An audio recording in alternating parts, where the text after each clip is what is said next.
இருக்கிறாருங்க. அதுல உழைப்புக்கும் மற்ற காரியங்களுக்கும் நம்முடைய நேரத்தை செலவழிக்காம எப்படி நான் கர்த்தருக்கு நேரத்தை செலவழிக்கிறேன், அதுதான் ரொம்ப முக்கியம். அல்லேலூயா. தேவ சமூகத்துல நான் வாரந்தோறும் ஒரு உபவாசம் எடுப்பேன். அதை காட்டிலும் தொடர்ச்சியான இந்த உபவாசத்துல எனக்கு ஒரு விசேஷமான காரியங்களை கர்த்தர் எனக்கு பாடப்படுத்தி இருக்கிறார். ஆமென்.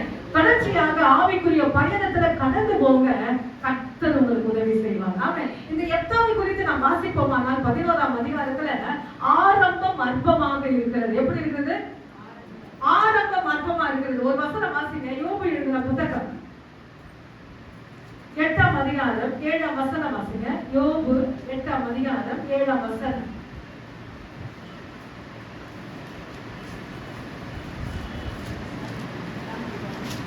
யோபு 8:7. உங்களுடைய துவக்கம் அற்பமா இருந்தாலும்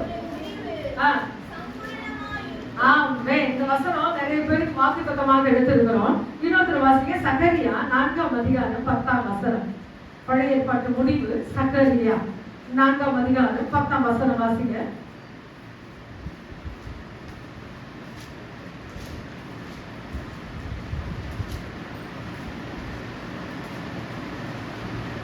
இந்த இடத்துல ஆண்டவருடைய கண்கள் சொல்லப்பட்டிருக்கும். இல்ல, சகரியா 4ஆம் அதிகாரம் 10. அற்பமான ஆரம்பத்திலும்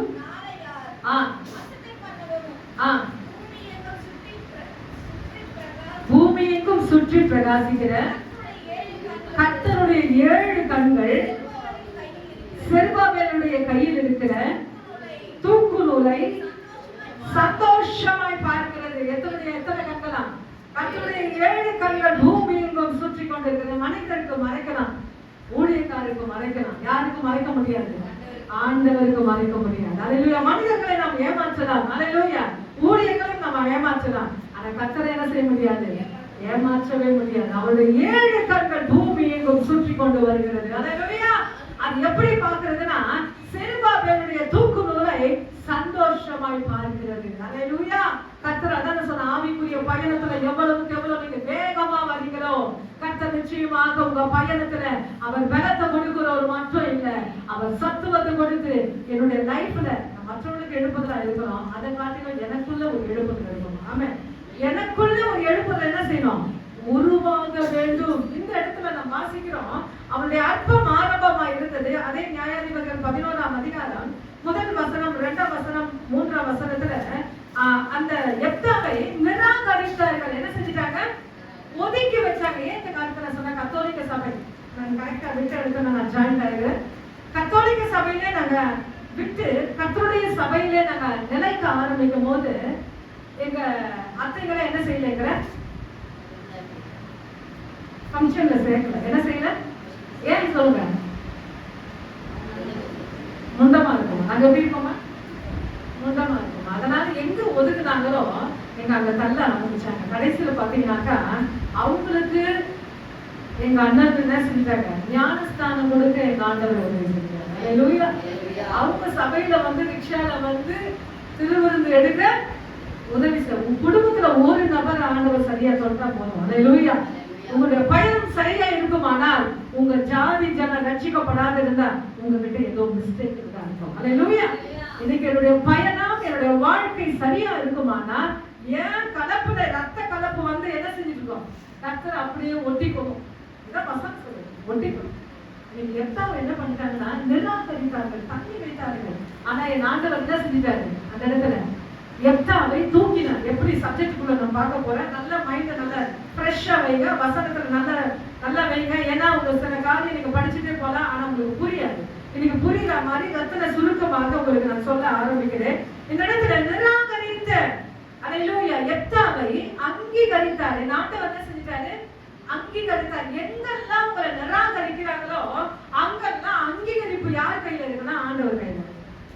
உங்க குடும்பமா இருக்கலாம், உங்க படிப்பா இருக்கலாம், உங்க வேலை ஸ்தலமா இருக்கலாம், எங்கெல்லாம் உங்களை ஒதுக்குறாங்களோ ஆண்டவர் விசேஷமாக உங்க மேல அவர் போக்கஸ் வருதா இருக்கும். ஆமென். எத்தனை பேருக்கு விளங்குது? அல்லேலூயா. எங்கெல்லாம் உங்களை நிராகரிக்கிறாங்களோ அங்கெல்லாம் நீங்க அக்செப்ட் ஆக போகிறீங்க. எங்க அக்செப்ட்னா தேவ கரத்துல அக்செப்ட் ஆக போகிறீங்க. இந்த இடத்துல எப்தாவை நிராகரித்தார்கள். முதல் வசனத்துல பாத்தீங்கன்னாக்கா எப்தா பாவியாக இருந்தார். வாசிக்க ஒருத்தர் மட்டும் வாசிங்க. நிராகரித்த உங்களை ஆண்டவர் என்ன செய்ய போகிறாரு? வல்லமை உள்ளவராக கர்த்தர் மாற்ற போகிறார். அல்லேலூயா. உங்களை ஆண்டவர் எப்படி மாற்ற போறாருன்னா, ஒரு அபிஷேகம் நிறைந்தவர்களாக, ஒரு வல்லமை உதந்தவர்களாக ஆண்டவர் மாற்றுவார். ஆமென். ஆனா எங்கெல்லாம் ஒதுக்குறார்களோ, அது குடும்பமா இருக்கட்டும், அது சபையா இருக்கட்டும், அது ஊழியமா இருக்கட்டும், அது வேலையா இருக்கட்டும், அது படிப்பா இருக்கட்டும், எங்கனாலும் சரி உங்களை ஒதுக்குறாங்கன்னா நீங்க ஒரே ஒரு ஆண்டவருக்கு நன்றி சொல்லுங்க. ஆண்டவரே நீங்க அங்கீகரிக்க போறீங்க. ஆண்டவரே உமக்கு நன்றி என்று சொல்லி அந்த ஜெபத்தை ஏறுங்க. நிச்சயமாய் கர்த்தர் உங்களுக்கு பெரிய காரியங்கள் செய்வார். இரண்டாவதாக வாசிக்க போகிறோம் 11ஆம் அதிகாரம் 4ஆம் வசனம் 5ஆம் வசனம். அல்லேலூயா.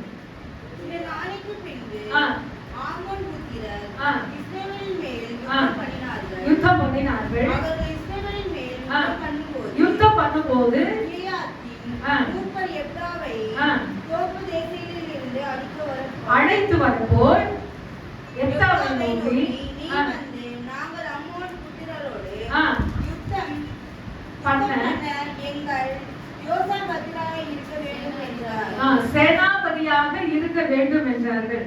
இன்னைக்கு அவங்க அண்ணன் தம்பிங்க யாரை துரத்திட்டாங்க? யாரை வாழாண்டாங்க? கரெக்டா பாயிண்ட்ல இருக்க. எப்தாவை யார் வாழாண்டாங்கன்னா, கூட பிறந்தவங்க என்ன செஞ்சுட்டாங்க? வாழாண்டாங்க. உடனே ஆண்டவர் கூட இதை அனுபவிச்சார். எங்க சொல்லுங்க பாக்க. ஏசப்பா கூட இதை அனுபவிச்சார். பைபிள் தொடர்ச்சியா படிங்க. ஏதோ ஒண்ணு படிச்சுட்டு நான் போயவே சொல்லுவேன். அதுல பைபிளை படிக்காதீங்க. ஏசப்பா சொல்றாரு இந்த இடத்துல, ஒரு தீர்க்கதரிசி ஊர்ல வீட்லயும், அல்லேலூயா, இயேசு மரிச்சு உயிர் தெழுந்தவுடன் தான் யாக்கோபு ரட்சிக்கப்பட்டார். யாக்கோபு நிறுவனம் படிச்சிருக்கீங்களா? யாக்கோபு வந்து ஒரு தம்பி, கூட பிறந்த தம்பி இல்ல. ஆண்டவர் பரிசுத்தாவியில உண்டானவர். ஒண்ணு விட்டு அவனு சொல்லுவாங்க. அல்லேலூயா. அது மாதிரி ஒரு தம்பிங்க. ஆனாலும் ஒரு தாய் பிள்ளைங்க. அல்லேலூயா. என் ஆண்டவர் பரிசுத்த வித்துல பிறந்தாரு. அல்லேலூயா. யோசேப்பினுடைய வித்துல வந்தது யாரு? யாக்கோபு, யூதா, யோசே. அல்லேலூயா. இந்த 3 பேர் வந்தாங்க. அதுல ஒருத்தர் தான் என்ன செஞ்சார்? நிருப எழுத ஆரம்பித்தார். அல்லேலூயா. தேவனிடத்தில் சேருவன், அப்பொழுது அவர் உங்களிடத்தில் சேருவார். அல்லேலூயா. நீ சேர ஆரம்பிச்சாதான் அவர் உங்ககிட்ட என்ன செய்வார்? ஜாயிண்ட் ஆயிடுவார். யார் சொல்றோம்? அவங்க தம்பி சொல்றாரு. இந்த இடத்துல ஏன் இந்த காரியத்தை நான் சொல்றேன்னா, கூட பிறந்தவங்க யாருமே நம்பல. யாரு நம்பல? ஏசப்பாவை நம்பல. அதான் அவர் சொல்றாரு, ஒரு தீர்க்கதரிசி தான் வீட்லயும் தான் ஊர்லயும் கனம் இல்ல. என்ன இல்ல? கனம் இல்லை. இன்னைக்கு நாங்க செவ்வாய்க்கிழமை தீர்க்கதரிசன ஊழியத்தை என் தாயத்தை செய்யறாங்க. அல்லேலூயா. அவருடைய வரத்துக்காக நான் இன்னும் ஜெபிக்கல. என்ன செய்யல? நீங்க எனக்கு அந்த வரம் கொடுக்கணும், அதை செய்யணும்னு சொல்லி என்ன செய்யல? இன்ன வரைக்கும் நான் ஏசப்பா கிட்ட கேட்கல. அல்லேலூயா. ஏன்னா இந்த வசனத்தை சொன்னா போதும். எனக்கு என்ன தெரியுமா? இந்த வசனத்தை சொன்ன போதும். அல்லேலூயா. இன்னைக்கு தேவையில்லாத காரியங்கள் நாம் கேள்விப்படும் போது அது வேதனையை காணப்படுது. ஆனா என் தாய் பாத்தீங்கன்னாக்கா செவ்வாய்க்கிழமை தீர்க்கதரிசனம் சொல்லும் போது அதனுடைய எஃபெக்ட் பாத்தீங்கன்னாக்கா சபையில இருந்துச்சு, இல்லைன்னு சொல்ல முடியாது. ஆதி நாட்களில அப்படி இருந்தது. ஆனா கொஞ்ச நாட்கள் பொறுத்து பாத்தீங்கன்னாக்கா அதனுடைய சாராம்சம் கவனிக்கும் போது ஒரு வித்தியாசமாக இருந்தது. எங்களை எங்க ஆண்டவர் தூக்குனாருன்னா, சிங்கப்பூர் தேசத்துல அப்படியே தூக்கிட்டாரு. என்ன பண்ணிட்டாரு எங்க ஆண்டவர்?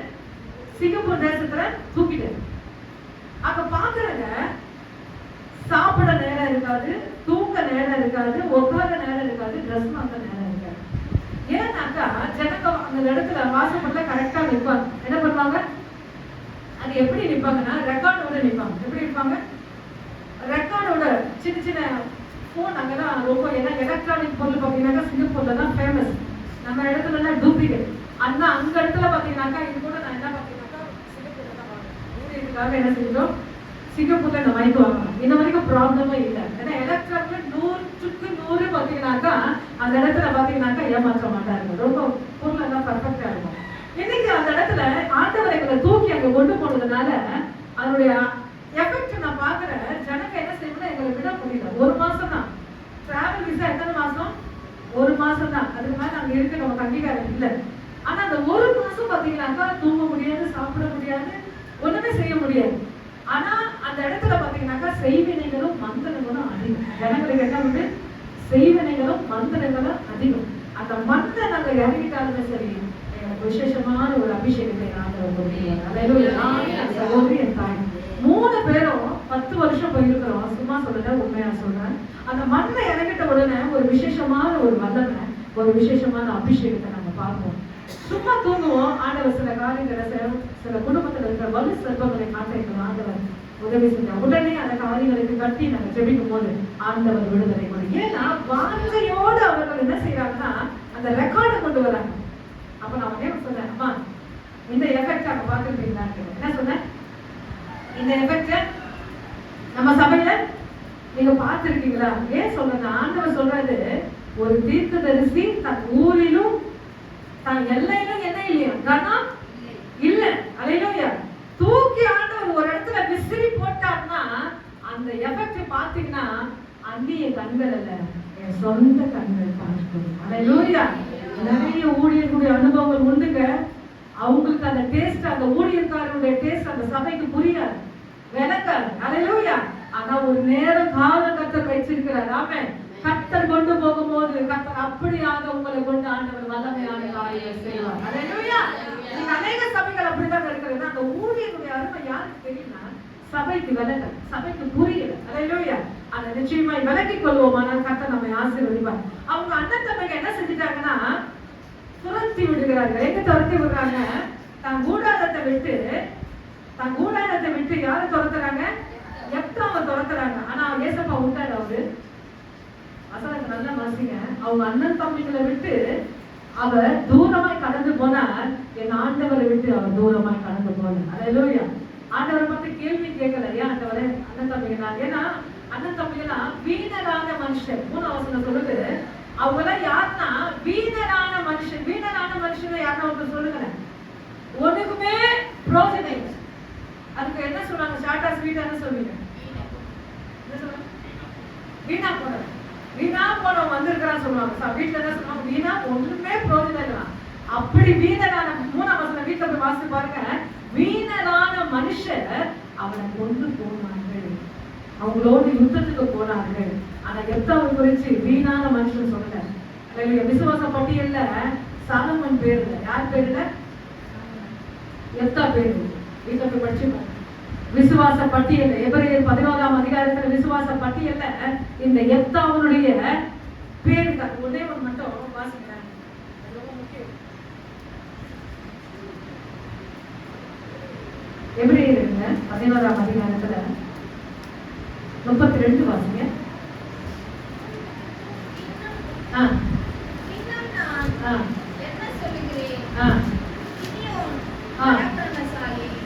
கிரியோன் பாராக் சிம்சோன் எப்தா தாவீது சாமுவேல் என்பவர்கள் தீர்க்கதரிசிகளை குறித்து நான் விவரித்து சொன்னார். காலம் போதாது. அல்லேலூயா. இந்த இடத்துல விசுவாச பட்டியல்ல சாமுவேல் தாவீது இவங்கெல்லாம் வந்துட்டு கீழே பார்த்து எப்தாவை சொல்றாரு, இவங்களை பத்தி நாங்க சொன்னா என்ன போதாதான்? காலம் போதாதான். நான் தான் சும்மா ஸ்கூல்ல ஒரு 20 நிமிஷம் 30 நிமிஷத்துல முடிக்கிறேன். இந்த சப்ஜெக்ட்ல சொன்னா நேரம் போதாது. அல்லேலூயா. அவங்களுடைய காரியங்கள் சொன்னா ரத்தன சுருக்கமா நான் சொல்றேன். ஃபுல் சப்ஜெக்ட் நான் சொல்லல, ரத்தன சுருக்கமா நான் சொல்றேன். துரத்தினார்கள். அண்ணன் தம்பி என்ன செஞ்சுட்டாங்க? துரத்தினார். ஆனாலும் யாரை விடல? எப்தா ஆண்டவரை விடல. அல்லேலூயா. அவர் ஆண்டவருக்கு தூரம் போல சகோதரர்களை விட்டு தூரம் போனாலும் என் ஆண்டவரை விட்டு அவர் தூரம் போனார். 2ஆம் வசனம் சொல்லுகிறது, துரத்தின அவர்களை இந்த இடத்துல வாசிக்க போகிறோம். 4ஆம் வசனம் 5ஆம் வசனம் எத்தனை பேருக்கு புரியுது? 2வது பாயிண்ட் அது. அல்லேலூயா. ஆச்சரியமான ஒரு வேண்டுதல். அதுக்கு அந்த டைட்டில் போட்டுங்க, ஆச்சரியமான வேண்டுதல். ஃபர்ஸ்ட்டுக்கு பாத்தீங்கன்னாக்கா நிராகரிப்பு, 2வது பாத்தீங்கன்னாக்கா ஆச்சரியமான வேண்டுதல். இப்போ துரத்திட்டாங்க. இப்போ சொல்றாங்க எப்தாவை அண்ணன் தம்பிங்க போய் பாக்குறாங்க. எங்க போய் பாக்குறாங்க? தோப் தேசத்துல பார்த்து எப்தாவை சொல்றாங்க, நீ வந்து அல்லேலூயா அமலேக்கியரோடு யுத்தம் பண்ண நீ எங்களுக்கு லீடரா இரு. என்ன இரு? சேனாபதி. நீ எங்களுக்கு லீடரா இரு. ஏன்னா சில பேருக்கு பதவி கொடுப்பாங்க, சில பேருக்கு பதவி கொடுக்க மாட்டாங்க. ஏன் சொல்லுங்க? போலீஸ்ல எப்படி எடுப்பாங்க சொல்லுங்க பார்க்கலாம். ஹைட், வெயிட், அவங்களுடைய என்ன சொல்றாங்க, அந்த ஷோல்டர், அந்த பாடி, அந்த பொசிஷன் எல்லாம் பார்த்துதான் என்ன செய்வாங்க? போலீஸுடைய பொறுப்பை கொடுப்பாங்க. இந்த இடத்துல இதெல்லாம் யாருக்கு பொறுத்ததுன்னா எப்தாவுக்கு பொறுத்தது. எப்தாவுக்கு வந்து எப்தா ஒரு பராக்கிரமசாலி. பராக்கிரமசாலி சும்மா சாதாரணமா நீங்க படிச்சிருக்கீங்க. அத்தனை தோற்றம் யாருக்கு இருந்ததுன்னா எப்தாவுக்கு இருந்தது. அதனால அவங்க அண்ணன் தம்பிகள் கூட போய் என்ன செய்யறாங்க, நீ எங்க கூட வந்து எங்களுக்கு அமலேக்கியரோட யுத்தம் பண்ண எங்களுக்கு லீடரா இரு, எங்களுக்கு தலைவனா இரு. யார் ஒதுக்குனாங்களோ கர்த்தர் அவங்களை என்ன செய்வார், ஆண்டவர் உங்க கிட்ட அனுப்புவார். யார் ஒதுக்கினார்களோ, யார் வேண்டாம் என்று நம்மை சொன்னார்களோ என்ன செய்வாங்க, நம்ம கிட்ட வந்து என்ன செய்வாங்க, வந்து ஜெபம் பண்ணுவாங்க. என்ன சொல்வாங்க, வந்து ஒரு சின்ன ஜெபம் பண்ணுவாங்க. எங்க வீட்டுல ஒரு சின்ன ஃபங்க்ஷன் இருக்கு, நீ வந்து ஜெபம் பண்ணுவா. சமாதானத்தின் அடையாளமாக நீங்க இல்லாத அந்த குறை யார் அனுபவிச்சிருப்பாங்க சொல்லுங்களேன். யார் நம்மளை துரத்தினாங்களோ, நம்ம அண்ணன் தம்பியா இருந்தோம், நம்ம ஜாதி ஜனமா இருக்கோம், யாரா இருக்கட்டும், அலையிலா நம்ம இல்லாத அந்த குறைவை அவங்க நல்லா அனுபவிச்சிருப்பாங்க. அதனாலதான் இந்த எப்தாவை எங்க கொண்டு வராங்கன்னா, அமலேக்கியரோட யுத்தம் பண்ண நீ எங்களுக்கு சும்மா சாதாரணமாக யுத்த மனுஷனாகல, ஒரு லீடரா சேனாபதியா வந்து. அப்ப அவர் சொல்றாரு, நீங்க என்ன துரத்துறீங்க. அடுத்த வசனம் வீட்டுல ஃபுல்லா வாசிக்க டைம் இல்ல. அடுத்த வசனத்துல பாத்தீங்கன்னாக்கா அவர் கேட்கிறாரு, நீங்க என்ன துரத்துறீங்கன்னு எப்படி வந்தீங்க. சில பேர் சொல்லலாம், என்ன மானான்னு சொன்னியே ஏன் வந்த. என்ன சொல்லுவோம், என்ன மானான்னு சொன்னியே நீ ஏன் வந்த. கேட்கணும், பேசணும். பேச வேண்டிய நேரத்தை நம்ம என்ன செய்யணும், பேசணும். பேசி புரிய வச்சு அவங்களோட என்ன செய்யணும், ஜாயின் ஆகணும். திரும்பி என்ன செய்யணும், நீங்க மன்னிக்காம வெளியே வந்துடக்கூடாது.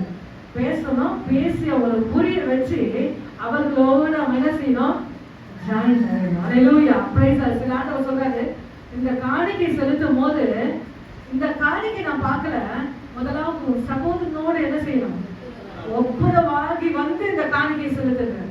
நீ கொடுக்குற 10 ரூபாய் இருக்கட்டும், நீ கொடுக்குற 50 ரூபாய் இருக்கட்டும், முதலாவது எங்க ஒப்புரவாகணும், ஒரு சகோதரன் என்றால் சபையில நம்முடைய விசுவாசிகள், நமக்கு சகோதரர்கள், நம்முடைய கூட பிறந்தவங்க என்ன செய்யும், சகோதரர். ஒரே பாத்திரத்தை நம்ம பானம் பண்றதுனால நாம் ஒரு குடும்பமா இருக்கிறோம். நமக்கு இருக்கிற சகோதரிகள் என்ன செய்யணும், நம்முடைய சகோதரர், நம்முடைய. நான் பின்னாடி அவளை குறிச்சு நான் பேசக்கூடாது, நம்முடைய சகோதரர். யாருக்கிட்ட எனக்கு மண்ண தம்பிகளை உங்க பிள்ளைகள் நீங்க விட்டு கொடுத்துருவீங்களா, யார்கிட்ட விட்டு கொடுப்பீங்களா, விட்டு கொடுக்க மாட்டீங்க.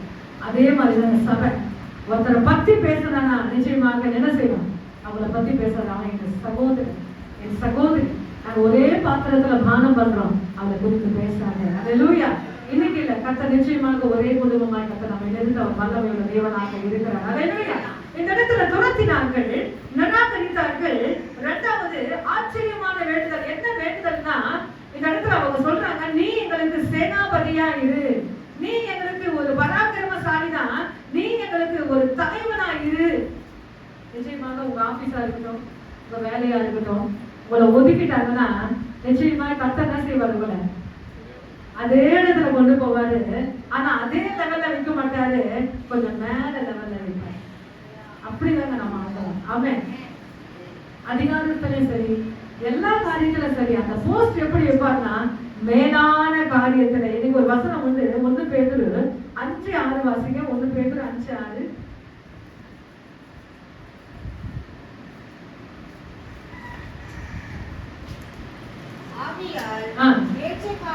ஏற்ற காலத்தில் தேவன் உங்களை உயர்த்தும்படிக்கு அவருடைய பலத்த கரத்துக்குள் என்ன செய்யணும், அடங்கி இருக்கணும். அடங்கி இருக்கும் போது உயர்வு தேடி வரும். நீங்க தேடி போதவர உங்களுக்கு வேண்டிய உயர்வு தானா வரும். அல்லேலூயா. ஆனா அடங்குவது ரொம்ப கஷ்டம்.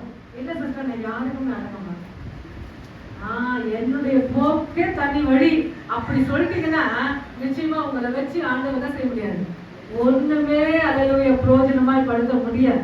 பலத்த கரத்துக்குள்ள நம்ம அவருக்குள்ள அடங்கி இருக்கும் போதுதான் கர்த்தர் நம்ம ஏற்ற சமயத்தில் அவர் உயர்த்துகிற தேவனாக இருக்கிறார். மூன்றாவதாக வாசிக்க போகிறோம்,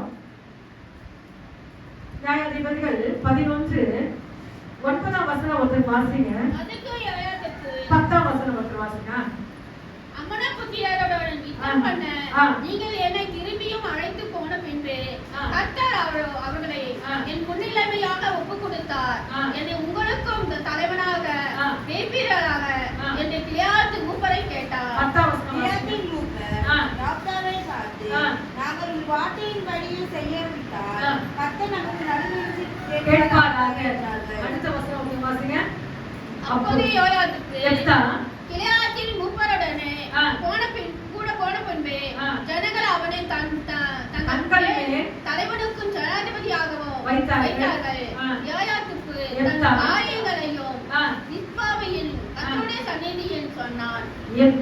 தன் காரியங்களை கர்த்தருடைய சந்நிதியிலே சொன்னான். இதுதான் எப்தாவுடைய ரகசியமா. இதுதான் எங்க போய் சொன்னாரு தன்னுடைய காரியத்தை? ஆண்டவரே இப்படியெல்லாம் என்ன துரத்திட்டாங்க, என் ஜாதி ஜனம் என் கூட பிறந்தவங்க என்ன செஞ்சாங்கன்னா துரத்திட்டாங்க. ஆண்டவரே சொல்லி தேவ சமூகத்துல ஆழ்ந்த சில வார்த்தைகள் துக்கமாக வெளியும், அது கண்ணீரா வரும், அது தேவ சமூகத்துல பரலோகத்துக்கு கொண்டு போக செய்யும். அவர் என்ன சொல்றாரு ஒரு வசனம், எப்தா தன் காரியங்கள் எல்லாம் மிஸ்பானா அந்த காலகட்டங்களில் ஆலயங்கள் இல்லை, ஒரு கூடுகை உண்டு. அந்த கூடுகளை போய் என்ன செய்வாங்க, சொல்லிட்டு வருவாங்க. அப்போ அவர் செஞ்சார் என்னன்னா, அவரை ராஜாவாக அவர் தலைவனாக வச்சுட்டாங்க. இப்போ அவர் உள்ள போய் ஆண்டவருக்கு தேங்க்ஸ் பண்றாரு. ஆண்டவர் எப்படியெல்லாம் என்ன துரத்துனாங்க, என்ன நிராகரிச்சாங்க, ஆனா அவங்களே தேடி வந்து என்ன செஞ்சுட்டாங்க, நீ தலைவனாகிரு. இதெல்லாம் யாரால வந்ததுன்னா கர்த்தர் உங்க கூட இருக்கிறதுனால. கழுதைக்கு மதிப்பு வந்ததுங்க. எப்படி வந்ததுங்க? ஆண்டவர் மேல உட்கார்ந்ததுனாலதான். கழுதைக்கு என்ன வச்சாங்கன்னா பெட்ஷீட் எல்லாம் வச்சாங்களாம், ஓலையெல்லாம் போட்டாங்களாம், அதை உயர்ந்த வஸ்திரங்கள் அப்படியே விரிச்சு போட்டாங்க. ஏன்னா ஏசப்பா கூட இருக்கிறதுனால யாருக்கு மரியாதை? உங்களுக்கும் எனக்கும் மரியாதை. அல்லேலூயா. ஏசப்பா உங்க கூட இருக்கிறதுனால தான் நீங்க சொல்றாங்க வந்து ஜெபம் பண்ணுங்க. என்ன பண்ணுப்போம்? வந்து ஒரு சின்ன ஜெபம் பண்ணுப்போம். இல்ல ஆபீஸ்ல கர்த்தர் ஒரு விசேஷமா வித்தியாசமா நிறுத்துவாங்கன்னா நம்மள பேரை சொல்லி சொல்லணும், ஜெபம் பண்ண சொல்லணும். அதுதான் விசேஷம். நம்மளாம் வாலண்டியரா போகக்கூடாது. இன்னைக்கு அந்த ஆபீஸ்ல உங்களுடைய தனித்துவ வித்தியாசமா இருக்குமானா உங்களை வச்சு என்ன செய்வார் ஆண்டவர்? அந்த இடங்களில் எழுப்புதல் உருவாக்க அவர் வல்லமை உள்ளவராக இருக்கிறோம். இல்ல நான் பணத்துக்கு தான் நான் வேலை செய்வேன், என் குடும்பத்துக்கு தான் நான் வேலை செய்வேன், நிச்சயமாக மாற்றங்கள் நாம் காண முடியாது. அந்த வேலையின் மத்தியிலும் அந்த தொழிலின் மத்தியிலும் என் தேவனுடைய ராஜ்யத்தை நான் கட்டி எழுப்புவேன். அப்படி செஞ்சு பாருங்க. கர்த்தர் விசேஷமான ஒரு வேலை, ஒரு விசேஷமான சத்துவத்தை அவர் கொடுக்க அவர் வல்லமை உள்ளவராக இருக்கிறார். மூன்றாவதாக அவன் ஜெபிக்கிற மனிதனாக இருந்தான். எப்படி இருந்தாரு? ஜெபிக்கிற மனிதன். எல்லா காரியத்தையும் எங்க போய் சொன்னார்னா மிஸ்பால சொன்னார். மிஸ்பானா அது ஆலயத்துக்கு அடையாளம். மிஸ்பானா கர்த்தருடைய சமூகத்துக்கு அடையாளம். எல்லாத்தையும் போய் ஆண்டவர் சமூகத்துல நீங்க சொல்லலாம். ஆண்டவர் ஒரு வார்த்தை சொல்றாரு, நீ முழங்கால் படிக்கிறதுக்கு முன்பாகவே உன் தேவைகளை அறிஞ்சிருக்கிற. முழங்கால் படிக்கிறதுக்கு முன்னே என்ன செய்யறாரு? நம்ம தேவைய அவர் அறிஞ்சிருந்தாலும் சொல்ல வேண்டிய டியூட்டி யாரு? நம்முடைய கடமை. அதான் ஒவ்வொரு அற்புதம் செய்யும் போது ஆண்டவர் சொல்ல, எனக்கு வல்லம் ஒன்று நீ நினைக்கிறியா, எனக்கு சக்தி இருக்கு நினைக்கிறா சொல்றாரு. அப்ப அந்த இடத்துல அவன் சொல்றான், ஆமா ஆண்டவர் உங்களுக்கு வல்லமை இருக்கு, என்ன சுகமாக உம்மால முடியும் சொல்லக்கூடாது. அந்த இடத்துல ஆண்டவர் அற்புதம் செய்யறார். ஆனா அவிசுவாசம் இருந்தா அவர் அற்புதம் செய்ய முடியாது. ஒரு வசனம் சொல்லுகிறது, ஒரு எல்லையில போய் ஒரு எல்லையில போய் சுவிசேஷம் சொல்றாரு, அங்க போய் ஜெபிக்கிறாரு, அநேகருக்கு சுகத்தை கொடுக்கிறாரு. சில பேர் அவிசுவாசமா இருக்கும் போது அந்த இடத்தை விட்டு அவர் கடந்து போய் மறு மாநிலத்துக்கு அவர் கடந்து போறாரு. எத்தனை பேர் படிச்சிருக்கீங்க? அநேகருடைய அவிசுவாசத்தின் நிமித்தம் அவர் அங்கே ஊழியம் செய்ய முடியவில்லை, அங்கே அவர் அற்புதம் செய்ய முடியவில்லை. இன்னைக்கு கூட நமக்குள்ள கூட அவிசுவாசம் கிடையாது. எப்படின்னு கேட்கிறீங்களா? ஒரு குறிப்பை நான் ஜெபிக்கிறேன், அது கிடைக்குமா கிடைக்காதா, நடக்குமா நடக்காதா, அது செய்வாரா செய்யவாரா, பல குழப்பங்களை வைத்து நீங்க நிச்சயமா ஜெபிப்பீங்களா? நிச்சயமா அந்த குறிப்புகளை நான் பெற்றுக்கொள்ள முடியாது. 100% சொல்றேன். என் ஆண்டவர் எனக்கு கொடுப்பார், என் தெய்வம் எனக்கு கொடுப்பார். அதுல ஒரு விசேஷம் என்னன்னா, வளர்ந்தவங்க நான் சொல்றேன், கொஞ்சம் ஆவில வளர்ந்தவங்களை நான் சொல்றேன், கர்த்தருக்கு சித்தம்னா எனக்கு அவர் கொடுப்பார். நான் கேட்டு ஒரு குழந்தைய போல பிடிவாதமா நான் கேட்க மாட்டேன். அவருக்கு சித்தம்னா என்ன செய்யுங்க, எனக்கு கொடுங்க ஆண்டவரே. ஆண்டவருடைய ஜெபம் சொல்லி பாத்தீங்கன்னா, ஆண்டவரே இந்த பாத்திரம் என்னை விட்டு நீங்குமானால் செய்யுங்க, ஆனாலும் என் சித்தத்தின் படியில உன் சித்தப்படி ஆக கடவுள். யாரை பார்த்து ஜெபம் பண்ணாரு? பிதாவை பார்த்து என் ஆண்டவர் ஜெபம் பண்ணினார். இப்பொழுது எப்தாவை குறிச்சு ஒரே ஒரு சின்ன ஒரு காரியம் நான் சொல்லி முடிக்கிறேன். 11:30-31 வாசிங்க. அப்பொழுது எப்தா கர்த்தருக்கு ஒரு பொருத்தனை பண்ணினான். தேவரீர் ஆமோன் புத்திரரை என் கையிலே ஒப்புக் கொடுத்தார். அதுக்கு முன்னாடி கொண்டே வந்து வாசிக்கலாம் நினைக்கிறேன். 29ல இருந்து வாசிங்க. அப்பொழுது கர்த்தருடைய ஆவி எப்தாவின் மேல் இறங்கினார். கீலேயாத்திலே கடந்து போய் கீலேயாத்திலே மிஸ்பாவுக்கு வந்து அங்கிருந்து ஆ. ஆமோன் புத்திரருக்கு விரோதமாக போதும். இதுல ரொம்ப முக்கியமான ஒரு கருங்கலான வசனம் உண்டு, வார்த்தை உண்டு, சத்தியம் உண்டு. எத்தனை பேருக்கு புரியுது? சொல்லுங்க, யாருன்னா ஒருத்தர் டக்குன்னு சொல்லுங்க. கர்த்தருடைய ஆவி. ஹை. இறைவினா ரொம்ப முக்கியம் தான். அது நீங்க சொல்லிட்டு அவளை பைபிள்லே சொல்லுது, கர்த்தருடைய ஆவியான ஒரு சின்ன சத்தியம் இருக்கிறது. புரியுதுங்களா? புரிஞ்சவங்க டக்குன்னு சொல்லுங்க. ஏன்னா நானே பேசுறேன். ஹல்லேலூயா. அதான் ஒரு சொல்லுங்க.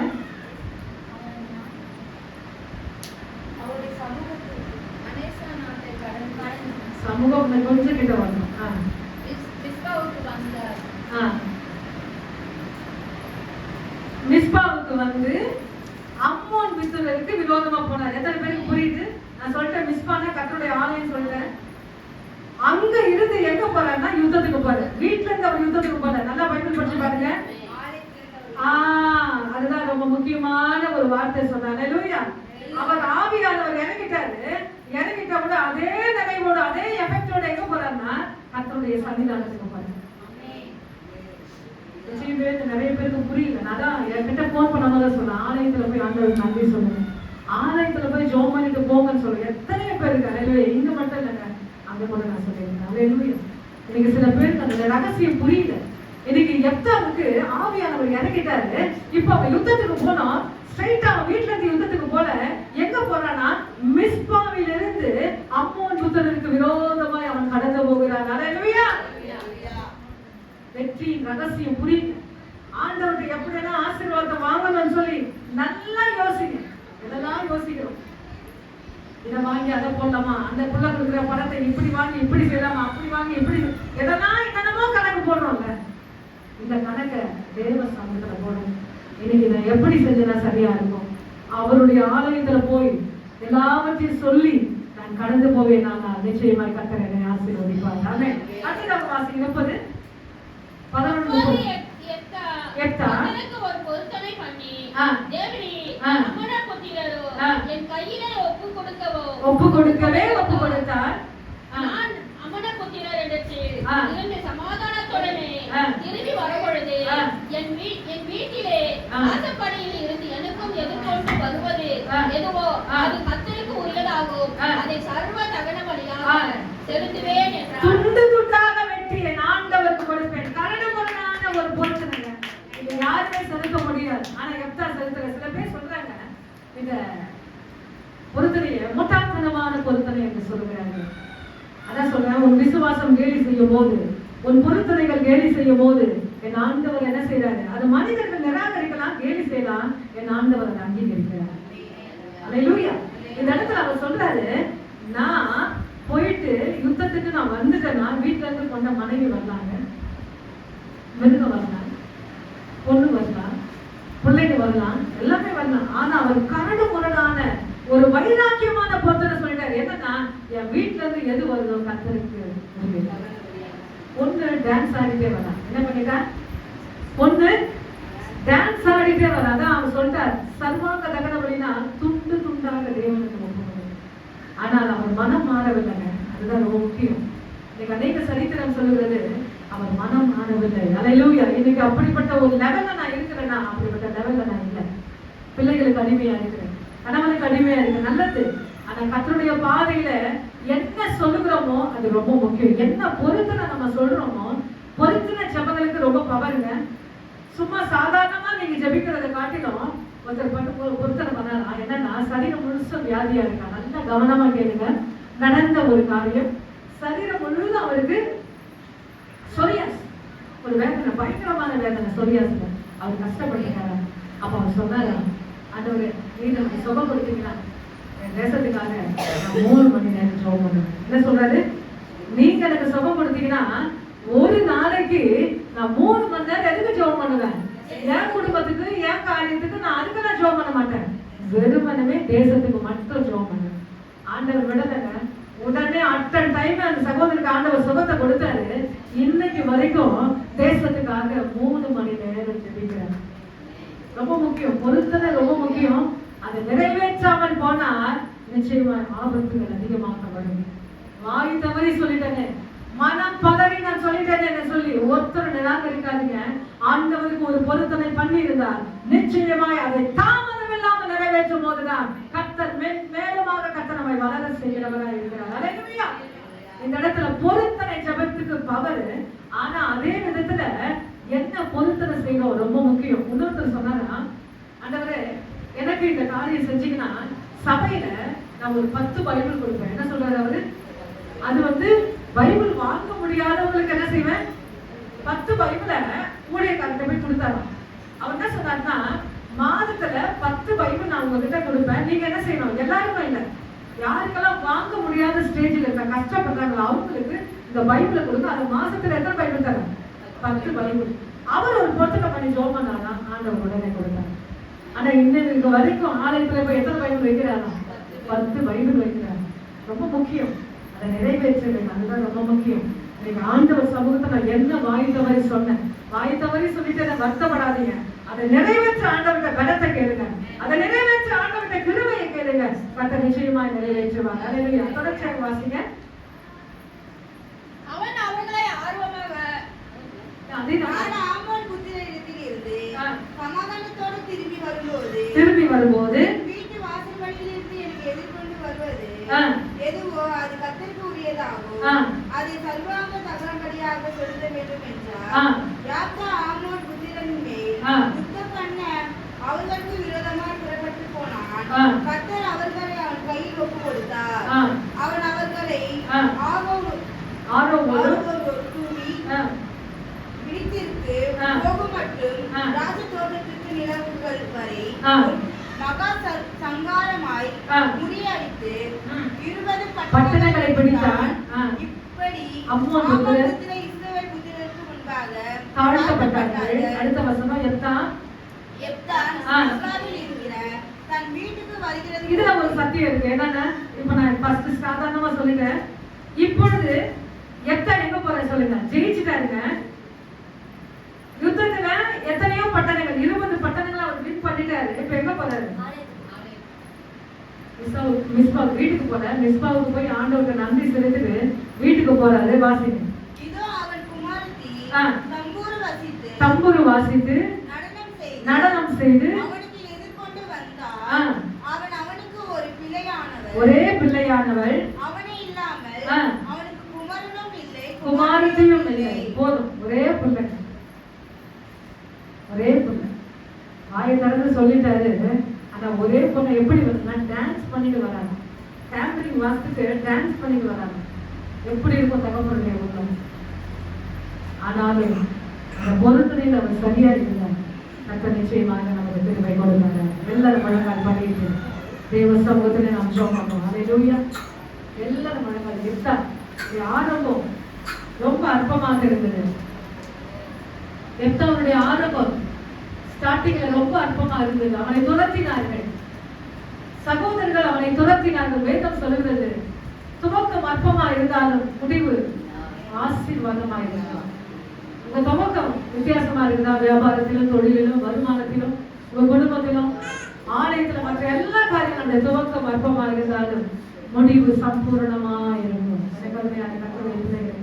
உங்களை யாரெல்லாம் நிராகரித்தார்களோ, உங்களை யாரெல்லாம் ஒதுக்கினார்களோ, வேண்டாம் என்று தள்ளினார்களோ, அவர்களே தேடி வர கர்த்தர் உதவி செய்வார்.